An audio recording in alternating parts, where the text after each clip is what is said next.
On this episode, I have compiled 10 of my best thrift flips for you. So let's get started with the first one, which is this beautiful lady right behind me. I was looking for something that emulated this beautiful one that I found on Ethan Allen that was very expensive. Close to $7,000, which is totally out of the budget. I'm not spending $7,000 on a China Hutch.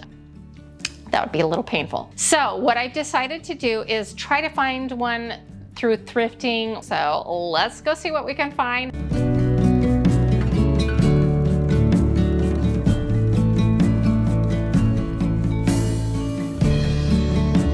What a score was this. 80 bucks at the Goodwill Superstore in Lakeland. It's very little is that you go right into a thrift store and find the perfect thing on the first try. The one thing about this China Hutch is it didn't come with shelves. I've got an easy fix for that, so we're gonna solve that. And then also it's missing a couple of pieces of hardware, so I've ordered some new stuff, but we will get this looking brand spanking new. And even though we're gonna have to invest a little bit more money into it, it will still be just an awesome deal. I'm really excited about it. The grid is a little bit different than the Ethan Allen one, but the overall look and feel of it is very close. And I think with the paint job, we will get it even closer. And we are gonna tackle it by first giving it a good scrub down. That was super dirty. That took me about an hour to clean it very thoroughly. I used a mixture of soap and water and a little bit of vinegar, and then I cleaned all of the glass. I just wanted to make sure it was super clean before we painted it. You gotta do what you gotta do.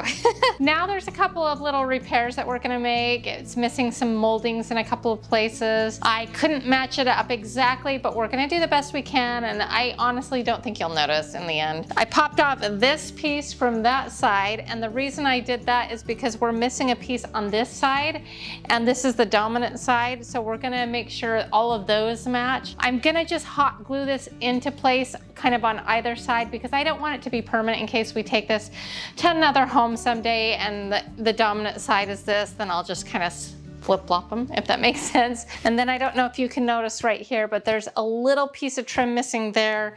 And we are going to use some of that same molding and patch that up. So hopefully you can't tell once it's all painted up. It's that time. We're gonna start on the inside. Let's paint.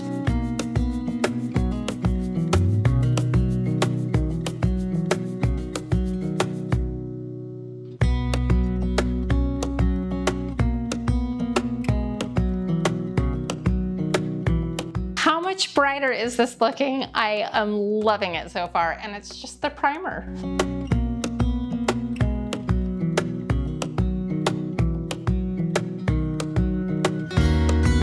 So while the primer is drying, we are gonna be working on the shelves. As I mentioned that it didn't come with shelves, so I've got a little fix for you.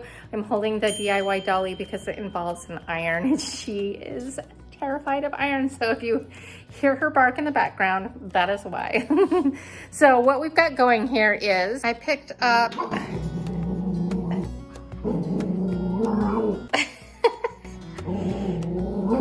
she really does not like irons. All right, so we've got some plywood that I had cut down at the home improvement store just to make it easier on me. I do have a table saw, but it's a 1/2 inch thick, and you can see that it has kind of this ugly edging. So we're gonna fix that right now. So I've never done this before, but we're gonna do it together. What we're gonna do is we're gonna put some edge banding on these shelves on the front, and you can actually see that it's gonna be too thick. And so we're gonna just iron this on, and then I have a special trimmer that will trim it off when it's nice and cool.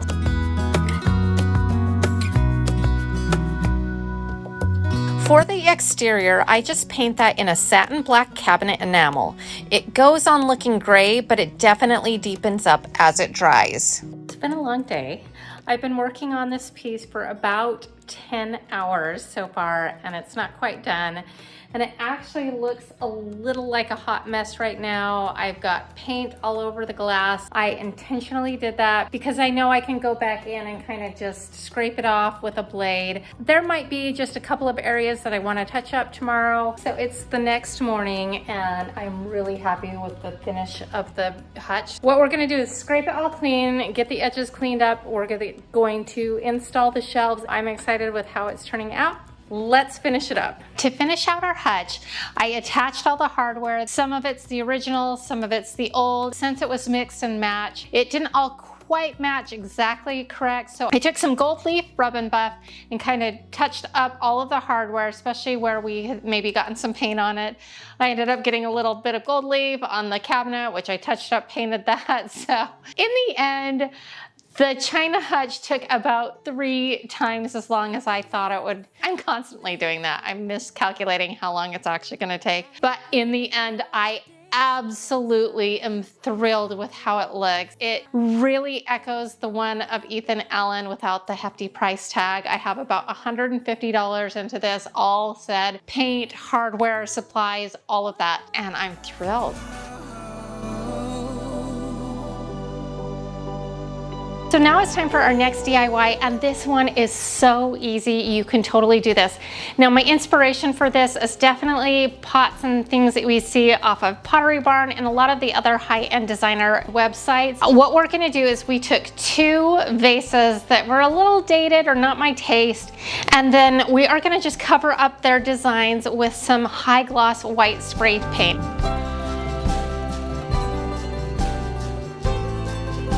Now I ended up doing 3 coats of this and making sure there was plenty of drying time in between. And then after they were fully dry, I took them up into my studio, and then we took some mineral chalk paint and then we just did 3 coats of that around the bottom to kind of mimic that rustic look that you're seeing on those websites.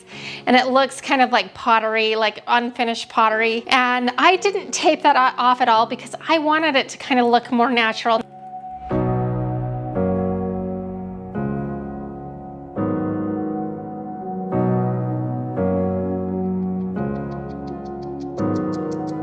And I love the way this turned out. It was super affordable to do, to get that high-end designer look very simply. It was so easy. And so what do you think of this project?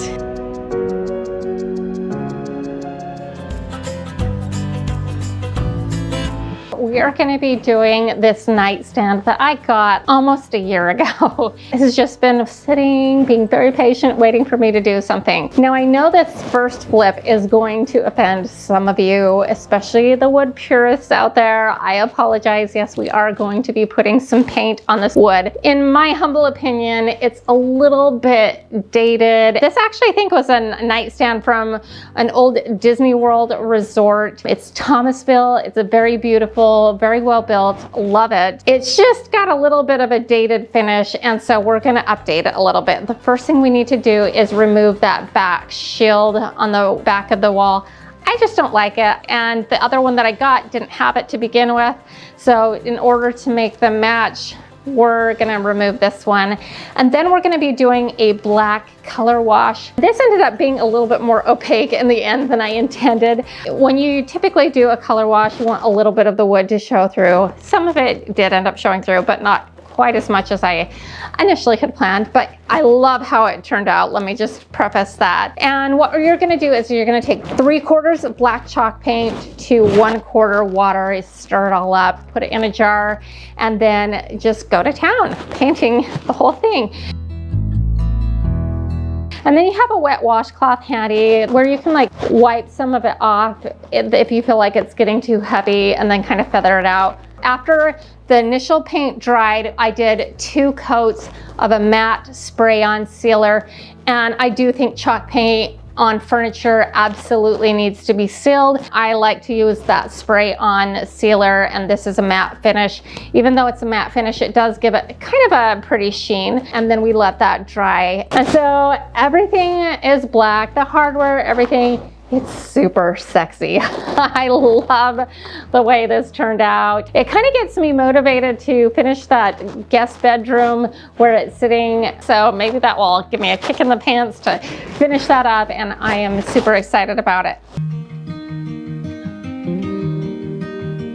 So my next thrift flip is this beautiful wood bowl that's kind of a little bit tired looking. And I thought that it was super cute. It had a really great shape, but it just needed a little extra love, but not much. So all I decided to do here is I kind of taped off that bottom rim of the wood bowl, and I decided to kind of make it look metal.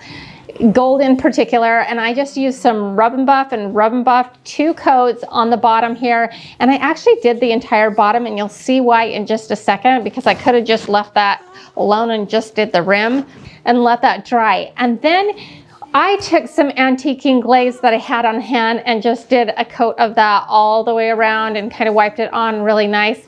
You could use Old English and all of that. If you're going to be using it for food, at least on the inside, I would probably just use some coconut oil or something for the inside where the food's going to touch. But I'm going to be using this for decorative purposes, so it didn't really matter too much.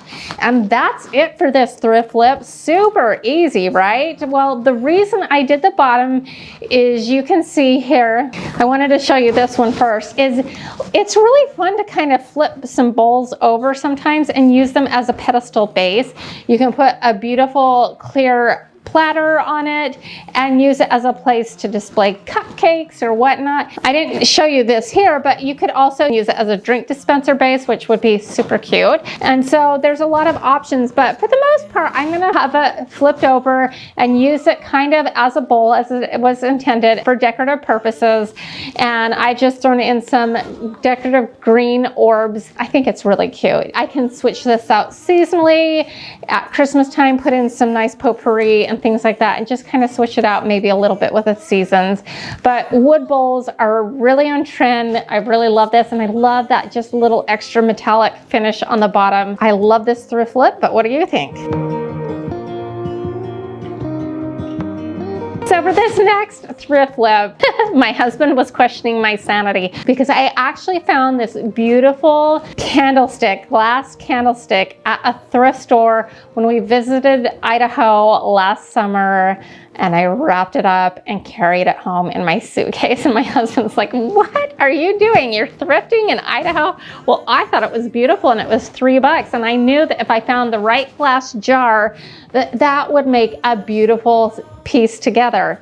And that's all we're going to do. This one is so simple. So I found this canister. I actually got it at Hobby Lobby, but you can find lots of canisters at thrift stores, so keep your eye open for that. And all we did is I took this $1 epoxy kit that I got at Dollar Tree, squeezed it together, stirred it up, and then just kind of wiped it around the rim of that candlestick and set our canister on top, and then let it dry for 12 hours. That was it for the thrift flip. And you take 2 kind of ordinary, I mean, the candlestick wasn't very ordinary, it was pretty cool, but you take 2 relatively ordinary things, epoxy them together, and you have one new awesome, extraordinary piece that I can use in my bathroom and put all of my Epsom salts in, and it makes a beautiful display. And just think of all the glass items that you can get at a thrift store and what you can do if you combine 2 ordinary things together. So I love this. It was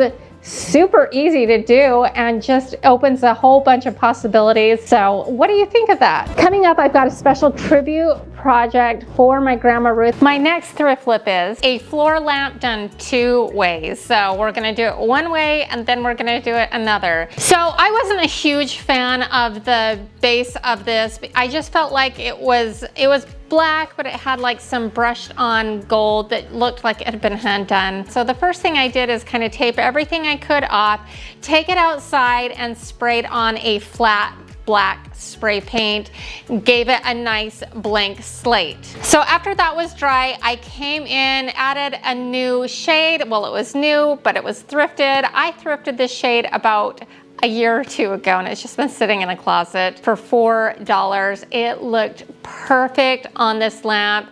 So if you're looking for more of like a regular lamp, floor lamp, this one looks really good, don't you think? I thought this was spectacular, but when I saw this floor lamp, I could not get out of my mind a street lamp. And that's kind of like a running theme on my channel. I have done a lot of street lamp DIYs, but I've never done a legit street lamp. So for version number 2, the first thing we're gonna do is remove that shade that we just put on and totally disassemble the top portion of the lamp, take off the harp, unscrew the nut, get everything kind of disassembled on that top portion. We even cut the light bulb section off with some wire cutters and just clip the cord. And I know that that is gonna seem scary and crazy to some of you. And I've actually never done this, but it turned out to be way easier than I thought. And then I reassembled it without the harp and all of that, the light fixture. And I kind of tried it on and it was still gonna be too tall. The little rod was gonna stick out too much and it was gonna not work for our official street lamp. So what I did is disassembled, took out that pipe that runs in the middle that holds the wire in it, pulled it all out, and I needed to cut out a 1.5 inch section of that pipe. I couldn't do it right off the top because I needed the threads for the nut to kind of hold everything all together. So my thought is I just got some pipe cutter. It's a little tool that I had in my arsenal that my husband uses and I use, and all you do is you attach it to the rod, kind of line it up with like a little blade, and you tighten it and you keep spinning it around and around and around and around and around and tightening it a little bit at a time. As it gets a little bit looser, you tighten it a little bit until ultimately the pipe cuts. And I had to do that twice to get out that 1.5 inch section. And then to reattach it, I didn't want to go to the home improvement store and get a flange. I didn't want to get pipe fitting stuff and go to all of that trouble. That honestly is probably the proper way to do it, or getting a new rod altogether. So I cheated. And I got a little Gorilla duct tape. I thought it would work out fine for what we were doing. Basically, I figured once we tightened up that nut, it would give it enough pressure that it would be okay. So I threaded the wire back through that rod, twisted it back into place, got our nut back on the top, twisted it really tight, and got it back to new. Make sure that the wire is sticking out that rod, and we don't want it to pull back down because, you know, if you yank on that cord, there's nothing really holding it into place. So I found a tutorial by my good friend Leah from CJ Drill. We're real life friends. She's amazing and she is so full of knowledge, and she taught me how to do an underwriter's knot. I think that's what it's called. So I followed her tutorial of how to make that knot, and I will link it in the description box below. And the idea of doing this knot is really important because that will prevent it. If somebody like yanked on the cord, it won't like yank our wire back through that rod and cause us issues down the road. So doing that knot is really important. With that knot in place, we are now ready to hardwire a lamp post top to the top of our new floor lamp. You just match up the wires, twist them together. I'm not an electrician, so I don't want to give you too much tutorial on this. It did work out fantastically. You screw it together and then you take electrical tape and tape over the top of them. There was a ground wire that I also put a cap on and put some electrical tape around all of those, just securing them together. And then with it hardwired, you slip the top of that post cap right over the top of our floor lamp base. And it just so happened that it was the right thickness, the right size. It couldn't have been more perfect. I ordered this lamp post top off of Amazon for, I believe it was $39. And then all I did was tighten up the screws on the side of the post cap, and that that just kind of clinches it right into our floor lamp base. And then I took a candle light bulb, screwed that in, and then put on our top. Now, if you remember, we clipped off our light kit on the top, and that's usually how you turn a light like this on and off. And so you might be asking yourself, am I gonna have to unplug it and replug it in every time I wanna turn it on and off? And my solution for this is the same solution that I have for some wall sconces I have on my wall that are not hardwired in. And I have found these plug-ins that are remote control operated. I just plugged it into that, and you can just turn it on and off with a remote control. And so therefore, once it's plugged in, we don't have to worry about it. But oh my word, this might be one of my favorite thrift flips of all time because it is so cool. It is a legit street lamp. Now, it's not super tall, but it is a really cute size. I might take this outside. I may leave it right where it's at. I think it is so adorable, and the base of it really looked like a street lamp, and now the top matches the base. The finishes matched up.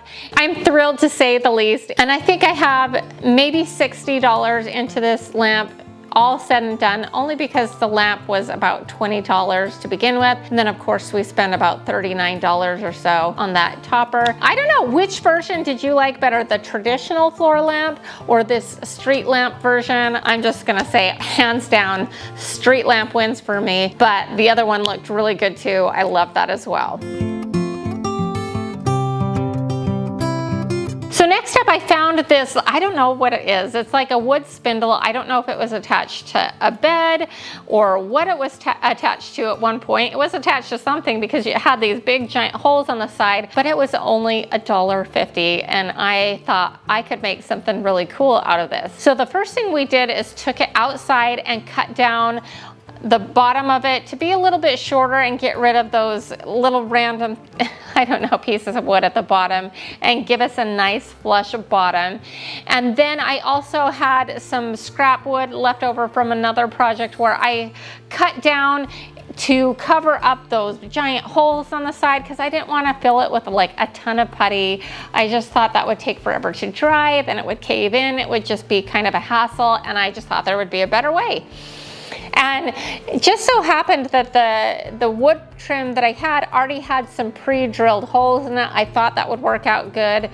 I wouldn't recommend it.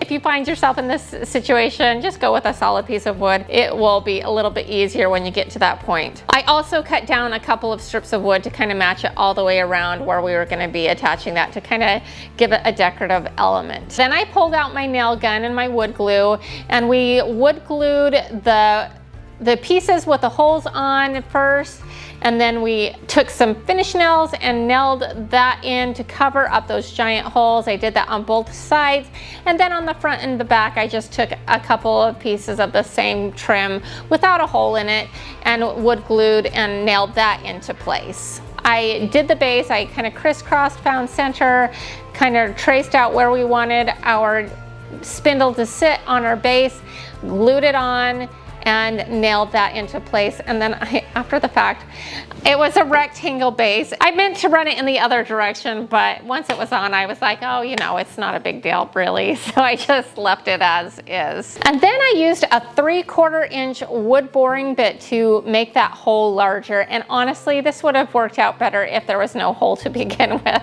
So my idea of it working out good, it just wasn't a good idea. Just start with a solid piece of wood because it was really hard to kind of match that center up and get that to be the size of hole that we needed it to be. If we would have just started with a fresh piece of wood, it would have worked out a little bit better, but we did get the job done and made our hole large enough for our wood dowel. So I had this 3/4 inch wood dowel sitting in my stash, cut it in half, and then we took some wood glue and glued that on either end and shoved it into our holes. And then while I was gluing everything, I just kind of filled in all these cracks and crevices just to make the paint adhere better and just kind of fill some of those gaps in. And I went kind of crazy. Once we had those dowels sticking in the side, I hot glued with some Gorilla Hot Glue, which is really strong stuff, some little wood finials to the end of each one of those dowels to just finish it off. After we attached the wood finials, I also attached a hook on the front and the back. This is a jewelry holder, so it will be a good place to hang some jewelry and maybe other decorative elements. And then I painted out everything that was raw wood in a brown finish to kind of just make it all match and keep it consistent, and you'll see why that's important in just a second. And then after that was dry, I did several coats of white chalk paint and got a nice opaque white finish and let that dry. And then once that was fully dry, I kind of distressed everything out, and that was the reason I did the brownish, just so that when I distressed it, it would be consistent underneath. And that's it. I put a little decorative mini wreath on it just to kind of add a little personality. But we can hang necklaces on it. We can hang bracelets on it. It's got a lot of possibilities. I think it looks really cute out on my fireplace mantle with some of my other elements here in my bedroom. And it's just a really cute piece. All said and done, I probably have $5 into it, and I just love how it turned out. It's a really cute jewelry organizer. So my next piece is this kind of Swamp Thing decorative box. I could tell that it had really good bones, but I was not digging this like Swamp Thing monster painted finish on it, but I knew that it had potential. And the very first thing I did is take this sage chalk paint. Now, when I say sage, I usually think of green, but this is definitely kind of like a bluish green. And I did 2 really good coats on the entire thing, except for the inside, because the inside was a really pretty gold color, and I left that alone. And you'll see why that gold will work really well in our finished piece, because once those couple coats of blue-green was dried, I went back in with some Grecian gold rub and buff with my finger and just very lightly dusted over some of those decorative elements on the box. They had some like fleur-de-lis kind of feeling to it, and I just very lightly hit that, and on the finial on the top I did a little bit, just very delicately, and it totally transformed this box into something that was very kind of dated, to say the least, and kind of swampy looking, to a very beautiful French feeling decorative box that's going to look fabulous in my living room. I think that it turned out so cute. It looks so high-end, and I'm kind of partial to it. So our next thrift flip knockoff comes from West Elm, and it's this beautiful kind of gold tray. Now the inspiration one, I think it was actually made out of wood, but it kind of had like this metallic finish that made it look kind of like a brass tray. And it sells for about $44 at West Elm, and I thought, we could do this for a whole lot less. And so on one of my thrift trips, I found this gold tray that it was kind of a plastic gold tray, but it was already gold, and it was about the right size, the right shape. It had the handles. It looked really, really close to the inspiration one. Now the gold tray, like I said, it was kind of like a plastic one, but it was like a heavy plastic one. The finish was not in fantastic shape, but that was no matter, because we were going to take it home and use some rub and buff on it.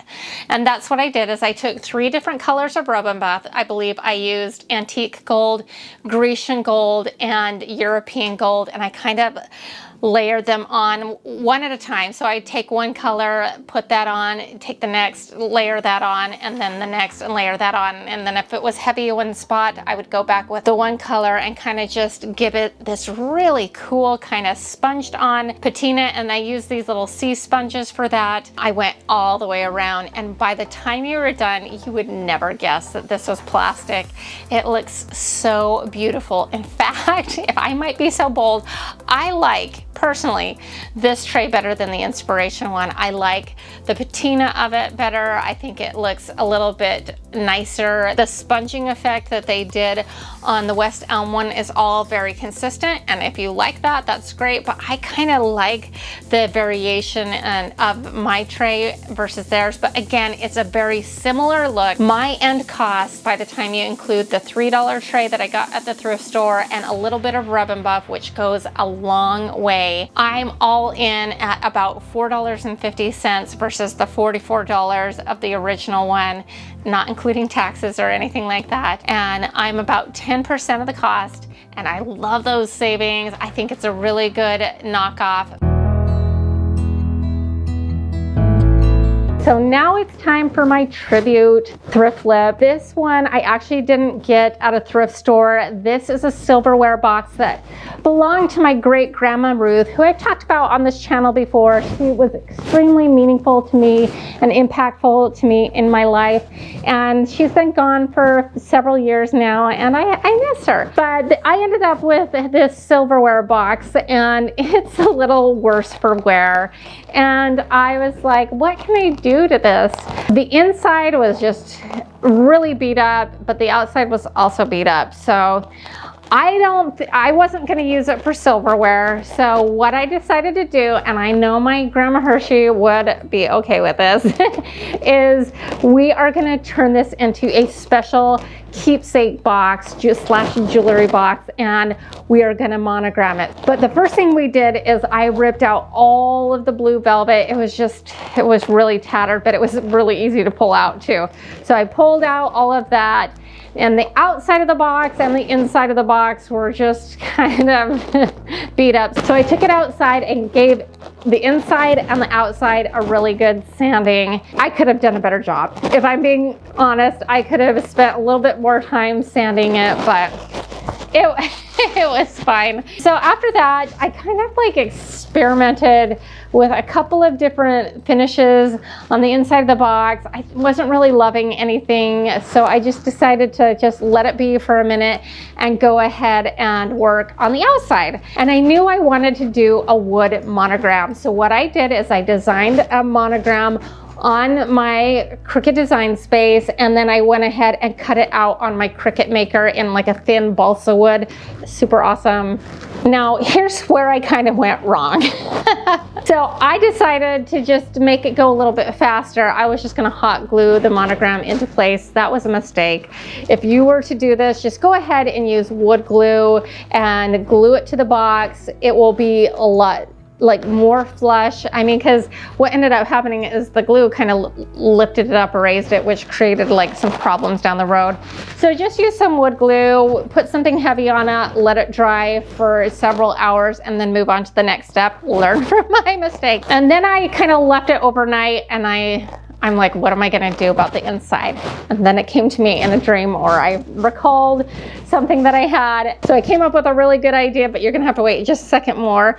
But because the first thing we needed to do is I drilled a hole for the handle that I'm gonna add, you'll see. I took the box outside and we spray painted the whole thing white inside and out. Now you'll see like the top that I kind of chalk painted the top at first. I should have just spray painted it. It was just such a much more consistent, smooth look.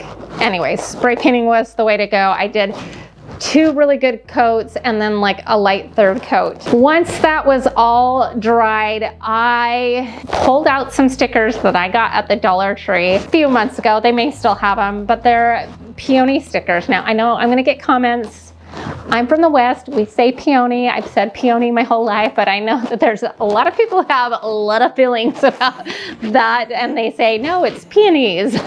So with you say peonies, I say peony, and hopefully it'll all work out.